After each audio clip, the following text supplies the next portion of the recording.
Have you ever heard of a house that bleeds? A house that has eyes and a sinister spirit of its own?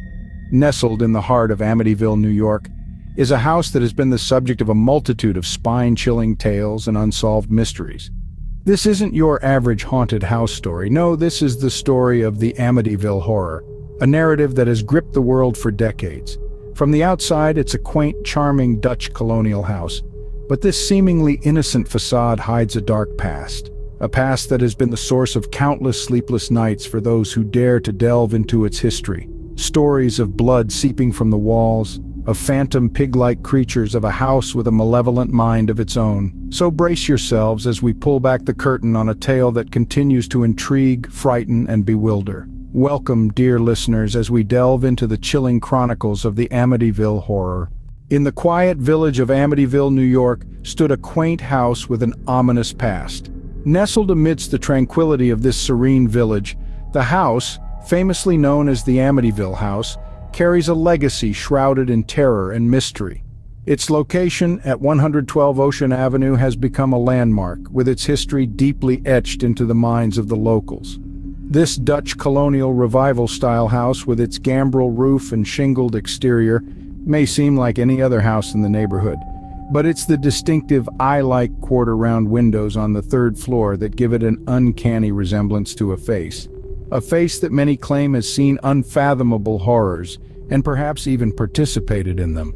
The house was built in the early 1920s, a period when the architecture was influenced by a fascination with the picturesque and exotic.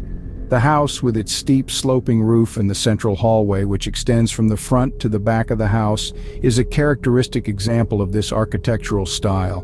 But these architectural features, which were once admired for their aesthetic appeal, have now become symbols of fear and dread. The house stands tall, overlooking the Amityville River. Its large, spacious rooms, with their high ceilings and ornate moldings, were designed to provide a luxurious living experience. But the grandeur of the house is overshadowed by the sinister events associated with it. The house, with its dark wooden floors and antique furniture, has a certain old-world charm. But the charm quickly dissipates when you consider the macabre history of the house. The antique mirrors, which were once admired for their intricate designs, are now feared for the ghastly reflections they might reveal. And so the house, with its distinctive architecture and idyllic location, became an infamous symbol of horror. Its ominous eye-like peering out into the world witnessed a series of horrific events that would forever taint its history. But it wasn't the house's eerie appearance that sent chills down the spines of the locals. It was the blood-curdling events that unfolded within its walls. You're enjoying this chilling tale. Don't forget to give this video a thumbs up, share it with friends, and hit that subscribe button for more eerie narratives. In the dead of night, on November 13, 1974, the house at 112 Ocean Avenue bore witness to a horrifying massacre. The DeFeo family, who once filled the house with life and laughter, met a tragic end that night. Ronald DeFeo Sr., his wife Louise, and their 4 children, Dawn, Allison, Mark, and John Matthew, all fell prey to a heinous crime that shook the small town of Amityville to its very core. The culprit? Their eldest son, Ronald DeFeo Jr., also known as Butch. A troubled individual, Butch had a rocky relationship with his father, which was marred by violent outbursts and confrontations. However, no one in their wildest dreams could have predicted the horrifying act he would commit that fateful night. As the rest of Amityville slept, Butch armed himself with a .35 caliber Marlin rifle. One by one, he entered the bedrooms of his family members and shot them while they were sleeping. In a span of mere hours, the DeFeo household was transformed from a home into a gruesome crime scene. The morning after the massacre, Butch ran into a local bar, appearing distraught and terrified. He claimed that his family had been murdered. When the police arrived at the DeFeo residence, they were met with a sight of unmitigated horror. The victims were found lying face down in their beds, each slain by a single gunshot. In the subsequent trial, Butch pleaded insanity, claiming he heard voices that compelled him to commit the murders. However, his plea was rejected and he was sentenced to 6 consecutive life sentences. The chilling tale of the DeFeo tragedy sent shockwaves through the community. The events of that night left an indelible mark on the town's history and imbued the house at 112 Ocean Avenue with a sense of dread and foreboding. In the aftermath of the gruesome killings, the house remained silent, holding on to its dark secrets. A year later, the Lutz family, oblivious to the house's gruesome history, moved into the seemingly peaceful abode.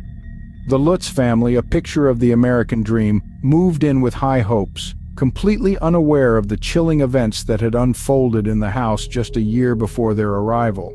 George and Kathy Lutz, along with their 3 children, began to experience inexplicable phenomena that would turn their dream into a living nightmare. Their experiences in the house were far from the ordinary, and one could say they were straight out of a horror movie. They reported incidents of chilling cold invading certain rooms, despite the thermostat being cranked up to the max.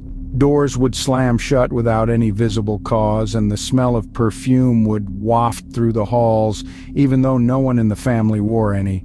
Their daughter claimed to have befriended a demonic red-eyed pig-like creature named Jody, a name that would send shivers down the spine of any who heard the tale. But the experiences that truly struck fear into their hearts were the more violent, visceral ones. The most infamous of these was the bleeding walls incident. The Lutz family claimed that one fateful day they witnessed a horrifying sight. The walls of their dream home began to ooze a thick red substance reminiscent of blood.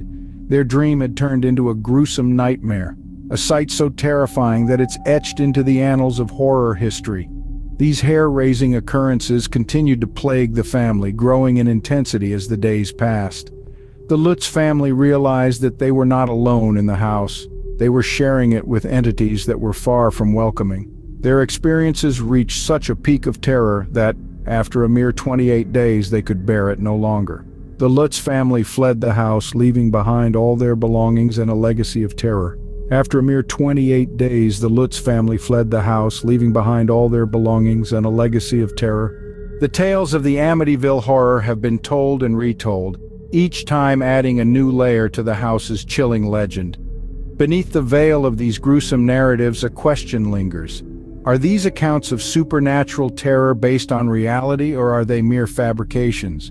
In the aftermath of the DeFeo tragedy and the alleged haunting of the Lutz family, a flood of books, films, and documentaries emerged, each attempting to unravel the mysteries of the infamous Amityville house. The most notable amongst these is Jay Anson's book, The Amityville Horror, which was later adapted into a film series. The book, claiming to be based on true events, spun a tale of demonic possession, haunted rooms, and chilling apparitions that supposedly plagued the Lutz family. However, the veracity of these accounts has been a subject of heated debate. Critics and skeptics argue that the events were exaggerated or entirely fabricated to cash in on the public's fascination with the supernatural. They point to inconsistencies in the Lutz family's testimonies and the lack of corroborative evidence as proof of a hoax. Even the lawyer for Ronald DeFeo Jr., the perpetrator of the initial murders, has claimed that he, along with the Lutzes, created this horror story over many bottles of wine. This statement further fueled doubts about the authenticity of the haunting. Yet others staunchly believe in the haunting of the Amityville house. They cite the sheer terror experienced by the Lutz family and their abrupt departure from the house as evidence of the supernatural. It's a tale as old as time, fact versus fiction, reality versus perception. The truth of the Amityville horror may never be definitively known. It lies shrouded in a fog of uncertainty, mystery, and fear, making it all the more intriguing and unsettling. Despite the skepticism, the chilling tales of the Amityville horror continue to captivate and terrify audiences worldwide. The debate rages on, but one thing is clear. Whether fact or fiction, the legend of the Amityville house is a story that refuses to die. The house at 112 Ocean Avenue, now known as the Amityville Horror House, continues to cast a long, dark shadow over the quiet village of Amityville. This place, painted in the ink of tragedy and terror, remains a focal point of intrigue and speculation. The chilling tales of the DeFeo family's demise and the subsequent Lutz family nightmare have etched themselves into the annals of horror history. Today, the house stands, its facade altered, yet its spectral reputation remains unchanged. The fascination with the Amityville Horror House persists, fueled by a blend of fear, curiosity, and a primal attraction to the unknown. It's a chilling testament to the human fascination with the macabre, a tangible reminder of a tale that dances on the edge of reality and the supernatural. The Amityville horror house, an ordinary structure hiding an extraordinary tale, continues to captivate and chill to this day. Whether fact or fiction, the Amityville horror serves as a chilling reminder of the darkness that can lurk within the most ordinary of places.